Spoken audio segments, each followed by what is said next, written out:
Hi, I'm Tao, and this is my presentation for the Visualizing Peace project. I'll be presenting my library entries. I chose my library entries on the theme of monuments and reconciliation. Um, so, yeah, I chose this, I decided to put this picture of the um, monument of Robert E. Lee from Monument Avenue in Virginia after the BLM, during the BLM movement, where George Floyd's face was is projected on top of the monument, because I thought it kind of encapsulates what I wanted to explore about monuments and their intention when they were first erected versus how their meanings change depending on how they're interacted with. Um, yes. Okay, so what is a monument? Um, so the Oxford English Dictionary defines monument in two ways, which I thought was relevant to this presentation.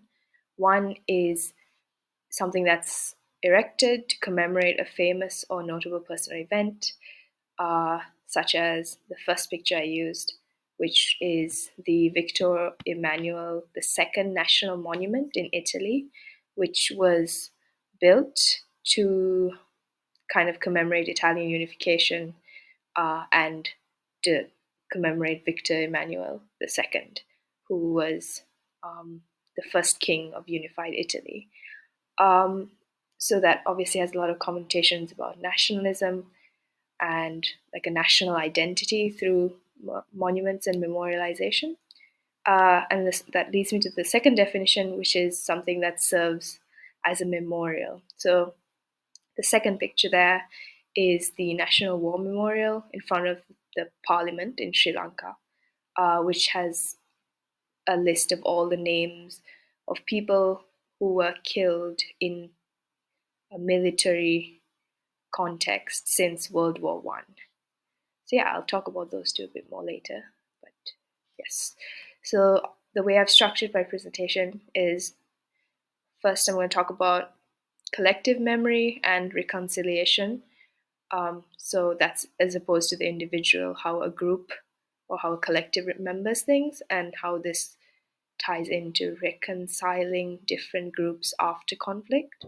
The second part of my presentation is going to be memorialization. So the process of preserving memories of people or events. And the third is how this all intersects with monuments, with physical structures. For the theme of collective memory and reconciliation, the two texts I looked at was Murray's last article on collective memory and reconciliation after the Nigerian Civil War, and Rigney's article on from the perspective of memory studies on how people remember their past and how this relates to transitional justice. So last article talks about the Nigerian Civil War, also known as the Biafran War, which was fought between Nigeria and the Republic of Biafra, which was a secessionist state. So how last talks about the role of collective memory in reconciliation is through the reconciliation policy of Nigeria, and how they decide the, the winning government decided to implement a policy that minimized public memorialization of the conflict, in an attempt to, at least on the outside, return everything to the status quo. Um, so this policy of reconciliation very much depended on a separation between the private and the public, and how memorialization was a private event, and in the public there was very limited kind of public apologies or public ceremonies like medals and things like that. So it was more about being able to work together and just live as neighbors without confront and avoiding confrontation. So that was kind of pushed into the private domain. So, th- um, so this is one point he points out, um, and he kind of grapples with the debatability of how successful this reconciliation was, because on one hand, outwardly it was successful, but also on the other hand, there was a lot of unresolved issues that weren't aired out. The second point he mentions is what he terms watches of violence. So he contrasts this term to bystanders to violence, which the bystanders would be people who turn away from violence, but in an active way, so that by doing so, it's an active form of dissent. Whereas watchers of violence tend to be more removed from the conflict, and they feel traumatized and ineffective from afar. Um, and he argues that reconciliation needs watchers of violence to also be incorporated in the process, and yes, for them to be more incorporated. And he argues that these watchers of violence include the international organization, the international audience, as well as himself as a historian. Um, so, within the Nigerian context, then collective memory, there is, because it's happens in the private sphere, is one element of it, but because it's a perpetrator's piece. This is the victor. It's a peace and reconciliation defined on the victor's terms. There's a very a different conceptualization of the conflict, and for example, different understandings of what violence that occurred was, and what aspects were need to be apologized for, which aspects count as wrongdoing, on either side, on both sides. Um, and so he emphasizes that this kind of differences in collective memory need to be kind of acknowledged, as well as the need to recognize the role of who interprets these different violences, as well as the watchers and the incorporation of watchers of violence. So I thought that was interesting in the larger theme of my presentation, because it shows the very crucial role that collective memory, as something that's created in response to very specific circumstances, and how that the role that plays in reconciliation.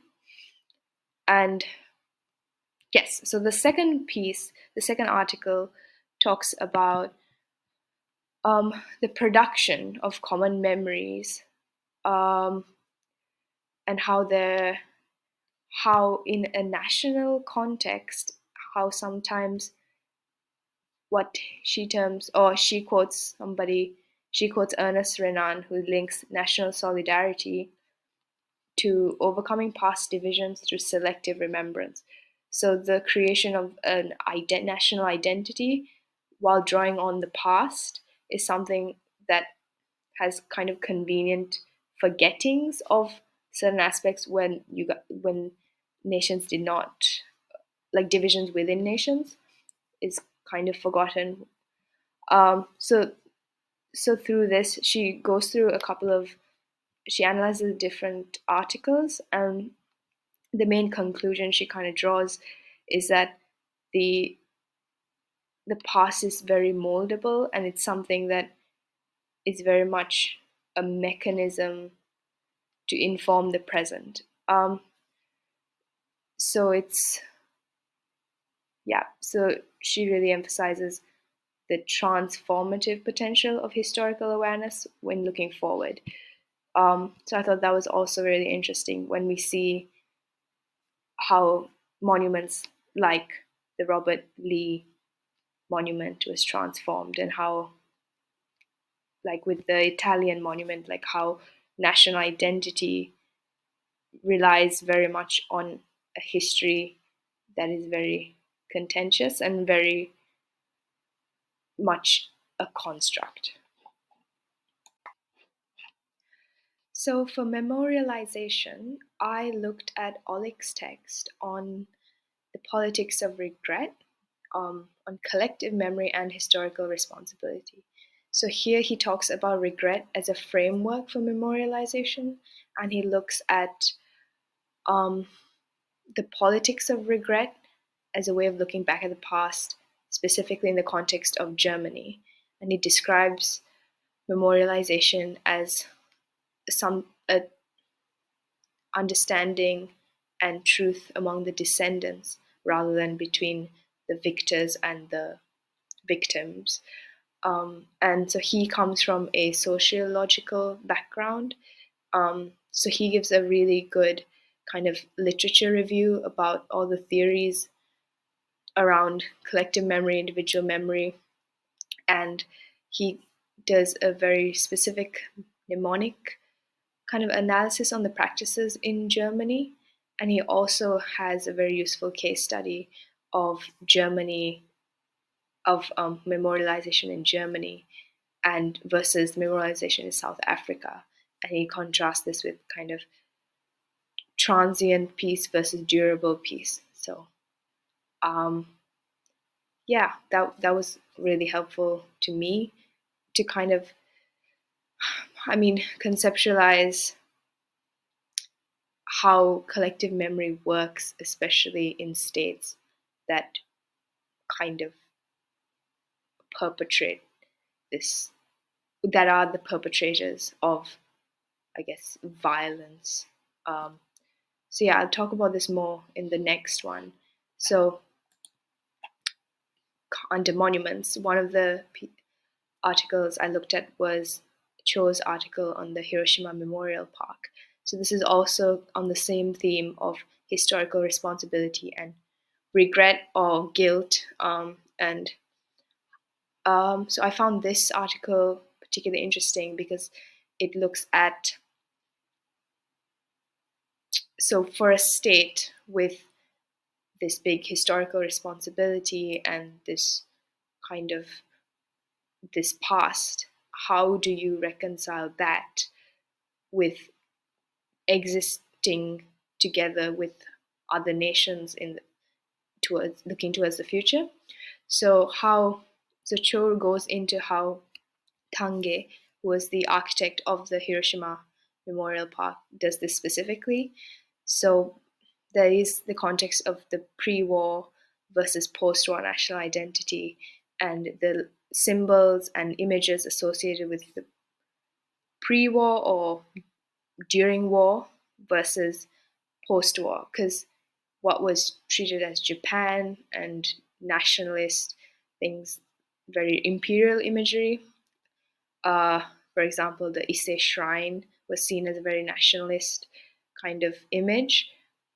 Post-war, you have to kind of reformulate what it means to be Japanese while dealing or while grappling with what those connotations mean of the during war images. Hanwei Tange kind of grapples with this is by combining elements of imperial tradition, such as the shrines, with pre-imperial imagery from the Jomon era. Um, so things in the fashion of clay figurines or more things that lean into more naturalistic elements. And because that period was also associated more with a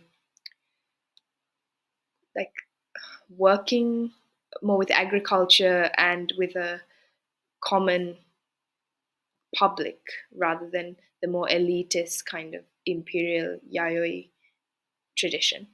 Um, so for Tange, this class discussions were also very embedded in his use of Jomon tradition versus Yayoi traditions. Um, so through this, Cho argues that he's created a space where it's possible to deal with the weight of historical responsibility as well as look towards the future and coexist with the kind of international space. And the final article that's very related to monuments is Philip's article on indigenous art in settler colonies. And in this particular article, she focuses on settler colonies in Canada. Um, so this is her essay is part of a wider book at looking at specifically the role monuments play and the changing relationships people have with monuments and how that redefines what a monument is. So Philip specifically looks at monuments as a possession of power and as kind of shaping or being shaped by historical discourse. So she focuses specifically on indigenous artists as kind of in a post-colonial world where the artists, the identity of an artist is very much constructed by the colonial identity and colonial view, and how these indigenous artists, they kind of counter those narratives and kind of reframe those monuments in and create art while putting forward their own identity that's separate from colonizer defined identities. So that I thought was very relevant to the theme. So yeah, so I wanted to revisit the three monuments we looked at the start of this and see if um, our impressions have changed. Um, so I guess some questions we could ask is, out of the nationalistic monuments, how much of that relies on a collective memory that's been constructed and that is based around forgetting some parts of the divisions uh, to kind of force this national identity? Um, and also, to what extent are some of these monuments colonizer monuments, and who's behind them that are kind of forced out of the narrative? So I guess, what is the purpose of these monuments, and who does it memorialize, and who is left out? Finally, I wanted to end on three other library resources I thought was very that I think is relevant. So please have a look if you're interested. Thank you.